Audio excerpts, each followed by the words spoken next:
Are you trying to improve your sales? Although you may think email marketing isn't powerful as it once was, the statistics show otherwise. For example, HubSpot email marketing stats show almost 60% of respondents say marketing email influences their purchase decisions. If you want to improve your sales, you should be doing some form of email marketing, which is why we want to get all our contacts into our Mailchimp software and start promoting to them. I'm Tracy, and in this channel, we go through the how-to in getting your business online. So if you're interested, please hit the subscribe button below. We can add our contacts manually, one by one, or we can upload our lists in CSV or comma separated value file. Those can be created from a spreadsheet program like Google Sheets or Excel. Before you add your contacts, you should think about the way you want to organize them within your audience list.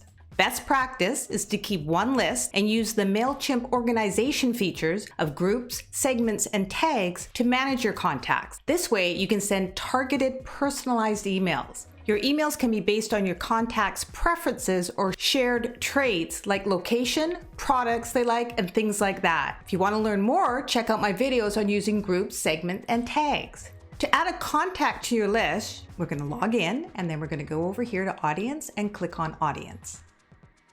If you had a paid account and had multiple audiences or lists, it would show up here. This is a free account, so I only have one list that I will be adding all my contacts to. And I'm going to add them by going Manage Audience, Add Subscriber. Here's where I can either add a subscriber or import my contacts. So I'm going to show you adding a subscriber.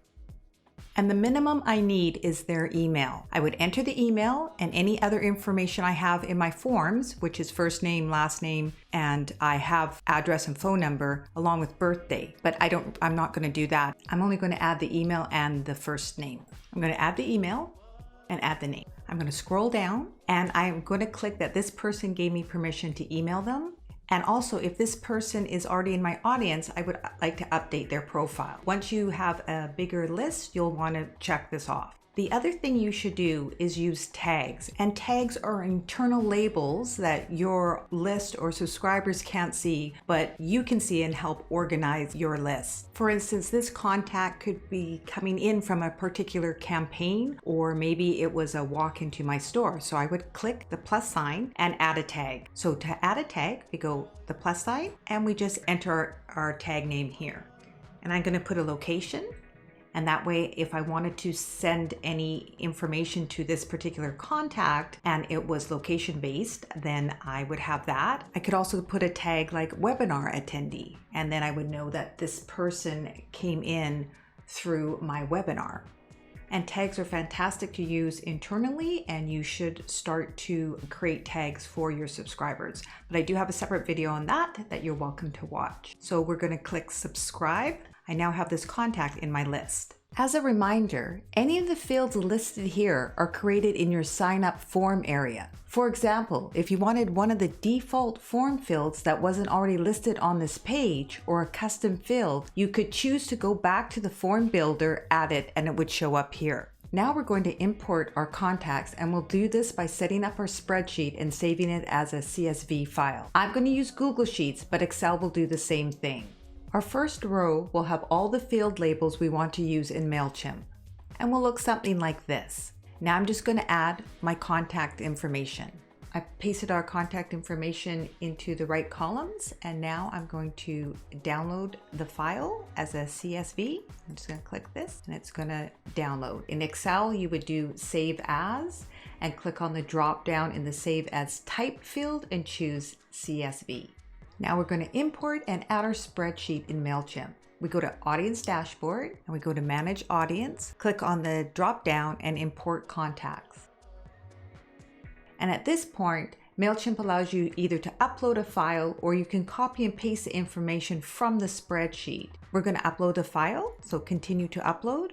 Click on Browse and Open that up and continue to organize. The default status is subscribed, but there are other options such as non-subscribed contact where they've interacted with your online store but haven't opted in to receive your email marketing campaigns. This is why Mailchimp calls your contact list audiences, because Mailchimp stores more than just email addresses. It stores your customer information and activity regardless if you're sending them marketing information. And if you had an already existing audience, you'd want to click on this to update any of your existing contacts. And now we're going to continue to tag. Now I'm not going to go into tagging right now, so I'm going to continue to match. And this is now where we go and we make sure that all of our labels that we created match up with the Mailchimp labels. If they're green and a check mark, it means that it matches up. And this one is a problem, so there I have to go in and edit the column to resolve the problem. And usually this is a problem with the format. So I'm going to click on edit, and it wants to know if I want to add a full address or if I've separated my address into separate columns.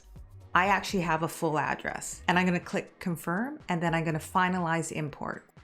We're going to complete the import, and it shows you that we've added 5 contacts to this audience. And if I want to view them, I could see the contacts and the information that came in. I prefer to upload a file when importing my contacts. But if you want to choose the copy and paste option, you click on Manage Audience, Import Contacts, Copy and Paste, Continue to Upload, and now grab your information from your contact list. Continue to organize, select a status, and continue to tag. Once you're here, you continue to match, and you match all the columns just like I showed you previously. Now, if you want to remove a contact, you have 2 options. You can archive them or delete them. Archive allows you to remove the contact and they won't be counted towards your Mailchimp account subscriber limit, and you will retain all the information about them but won't be able to edit any of it. Deleting permanently deletes the contact from your account, and you will not be able to add them back to your audience unless they subscribe themselves. And how you do this is you click on contacts. I'm going to delete this one. I clicked on the contact, actions, and I would like to remove contact. And now I can archive them, as I said, or permanently delete them. Now we're ready to create a campaign and connect with our existing or potential customers. I have a video showing you how to set up a campaign, and we'll list it in the description below. And if you're trying to figure out what exactly you need to get your business online, download my Getting Your Business Online guide, which is also in the description below. Thanks for watching, and if you like this video, give it a thumbs up, share with your friends, and be sure to subscribe to my channel and hit the notification button to get notified when I upload a new video.